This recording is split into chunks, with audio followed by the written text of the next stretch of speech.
Hello बच्चों, आज हम 10th क्लास के सिविक्स का फर्स्ट चैप्टर पावर शेयरिंग पढ़ने वाले हैं।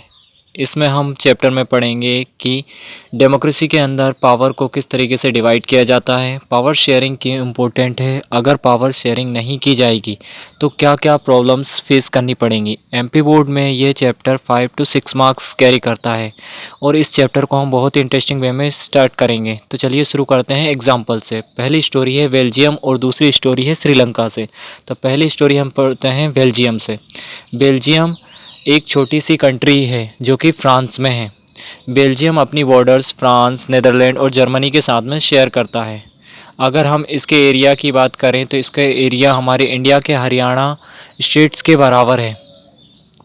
इसकी पॉपुलेशन की बात करें तो इसकी पॉपुलेशन लगभग 1 करोड़ के आसपास है। बेल्जियम, इस मैप को देखिए। इस मैप में सबसे जो ऊपर वाला एरिया है ये फ्लेमेंस रीजन है। यहाँ पर 59% डच लैंग्वेज स्पीकिंग लोग रहते हैं। और ये नीचे वाला जो एरिया आपको रेड कलर में दिखाई दे रहा है ये वलोनिया रीजन है। यहाँ पर 40% पीपल्स फ्रेंच लैंग्वेज स्पीकिंग लोग रहते हैं। और ये इस साइड में जो आपको दिखाई दे रहा है ये 1% जर्मन लैंग्वेज स्पीकिंग लोग हैं। एंड जो सर्कल में आपको दिखाई दे रहा है ये ब्रुसेल्स कैपिटल है। यहाँ पर थोड़ा सा उल्टा है, यहाँ पर 80% फ्रेंच लैंग्वेज और 20% डच लैंग्वेज स्पीकिंग लोग रहते हैं। अब इस मैप से हमें क्या पता चला कि बेल्जियम में 59% डच लैंग्वेजेस यानी इनकी पॉपुलेशन ज़्यादा है, बट कैपिटल में 80% फ्रेंच लैंग्वेज स्पीकिंग लोग रहते हैं। तो यहाँ पर फ्रेंच स्पीकिंग कम्युनिटीज़ और डच कम्युनिटीज़ के बीच में टेंशन बढ़ने लगी। अब टेंशन बढ़ने के दो रीज़न थे। पहला, फ्रेंच लैंग्वेज स्पीकिंग कम्युनिटीज़ बहुत ही ज़्यादा रिच और पावरफुल थी और वहीं डच कम्युनिटीज़ पुअर कम्युनिटीज़ थी। अब यहाँ पर French language communities Dutch communities को प्रेसाइज करने लगा और यहाँ पर क्या हुआ कि डच कम्युनिटीज़ जो थी इनको डेवलपमेंट, इकोनॉमिक्स डेवलपमेंट, एजुकेशन बहुत ही कम मिलती थी। तो इस कारण यहाँ पर अगर आप समझिए, अगर एक कम्युनिटीज़ को फैसिलिटीज़ ज़्यादा मिलेंगी और दूसरी कम्युनिटीज़ को कम, तो टेंशन और भी ज़्यादा बढ़ने लगेंगी। और यही हुआ भी। 1950 से 1960 में इन दोनों कम्युनिटीज़ के बीच में टेंशन्स बहुत ज़्यादा बढ़ने लगी और इसके कैपिटल में और भी ज़्यादा हालात ख़राब हो गए। तो वहाँ की गवर्नमेंट ने अकोमोडेशन इन बेल्जियम, गवर्नमेंट ने कुछ स्टेप्स लिए जिससे इस प्रॉब्लम को सॉर्ट आउट किया जा सके।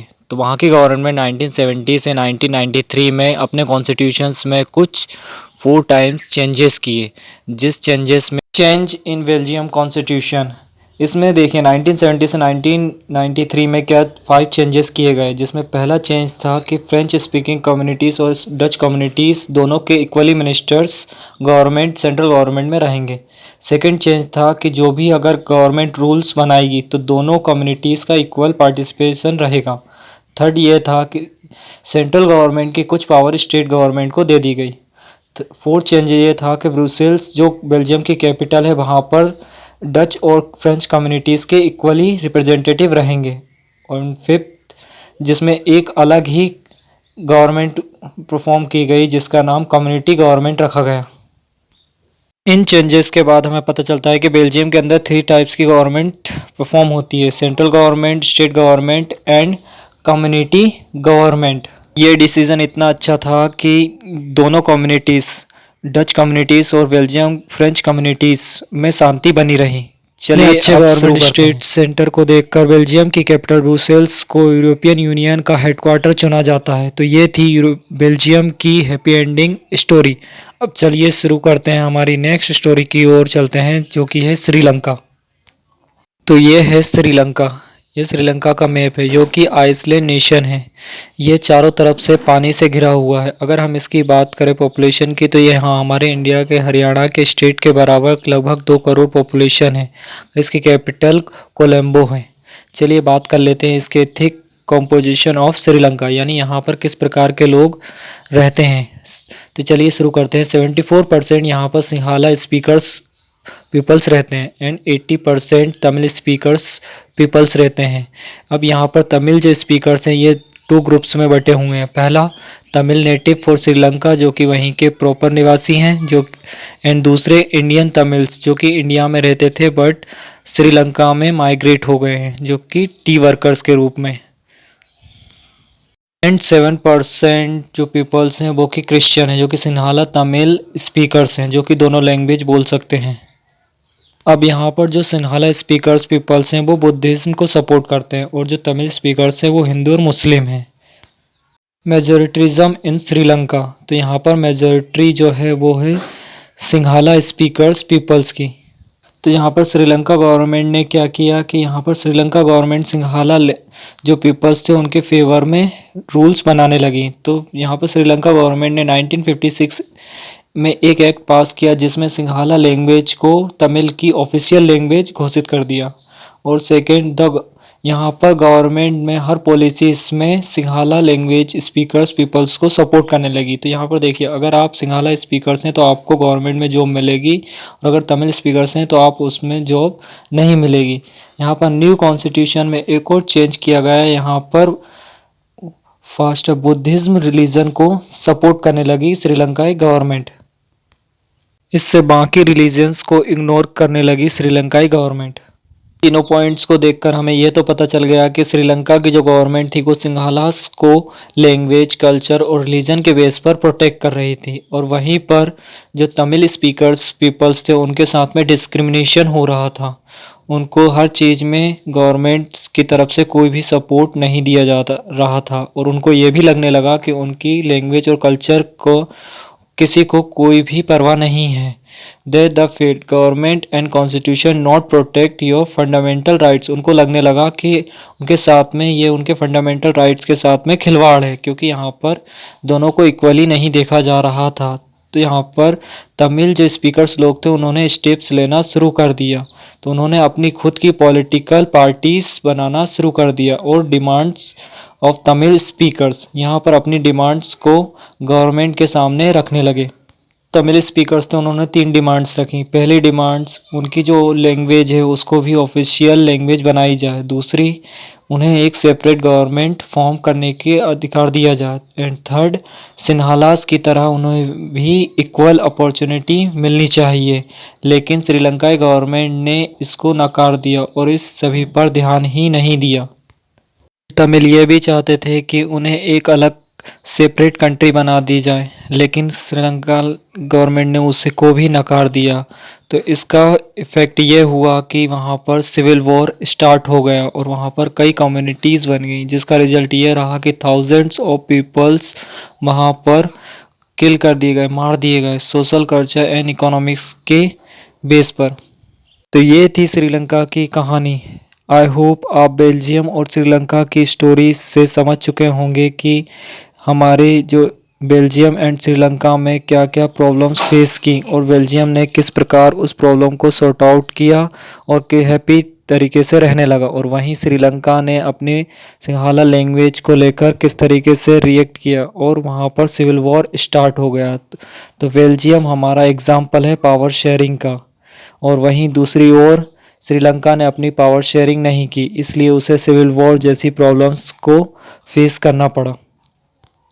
तो यहाँ से हमें पता चलता है कि पावर शेयरिंग करना बहुत ज़्यादा ज़रूरी है और अच्छा है। अब यहाँ से ये क्वेश्चन स्टार्ट होता है कि वाई पावर शेयरिंग इनडिज़ायरेबल। इसके 2 रीज़न थे, potential reason and moral reason. Potential reason में power sharing is good because it's help to reduce the possibilities of conflict between social groups.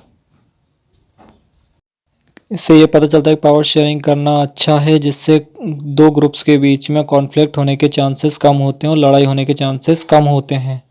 Moral reason, power sharing is the spirit of democracy. मतलब democracy होने के लिए power sharing होना बहुत ज़रूरी है, यानी जितनी ज़्यादा पावर शेयरिंग होगी उतनी ही अच्छी तरीके से गवर्नमेंट परफॉर्म करेगी। चलिए तो अब जान लेते हैं पावर को किस किस तरीके से शेयर किया जाता है। तो पहला है horizontal distribution of power sharing, यानी इक्वली पावर शेयरिंग। यहाँ पर पावर को 3 ऑर्गन्स में इक्वली डिस्ट्रीब्यूट किया जाता है, जिसमें पहला है लेजिस्लेचर, एग्जीक्यूटिव एंड जुडिशरी। यहाँ पर तीनों ऑर्गन्स को इक्वली पावर दी जाती है, जहाँ पर कोई भी एक दूसरे से बड़ा या छोटा नहीं होता, यहाँ पर इक्वल पावर होती है। और ये तीनों ही एक दूसरे पर नज़र रखते हैं ताकि कोई भी अपनी पावर का मिसयूज़ ना कर सके और ये इंश्योर किया जाता है कि ये सही तरीके से वर्क किया जाए। सेकंड होती है vertical distribution of power sharing. इस फॉर्म में पावर को वर्टिकली पार्ट में डिवाइड किया जाता है, जिसमें पहला सेंट्रल गवर्नमेंट, यानी यहाँ पर गवर्नमेंट को 3 फॉर्मेट में बनाया जाता है। पहला central governments, state governments and local government. यहाँ पर कुछ पावर सेंट्रल गवर्नमेंट को और कुछ पावर स्टेट गवर्नमेंट्स को एंड कुछ पावर लोकल गवर्नमेंट को दी जाती है। यहाँ पर सेंट्रल गवर्नमेंट अपनी पावर स्टेट गवर्नमेंट को, स्टेट गवर्नमेंट लोकल गवर्नमेंट को अपनी पावर शेयर करती है, जिससे पावर शेयरिंग की जाती है, जो कि इक्वली होता है। यहाँ पर इस डिस्ट्रीब्यूशन को vertically distribution of power sharing कहा जाता है। इसी को federal of government power sharing भी कहते हैं।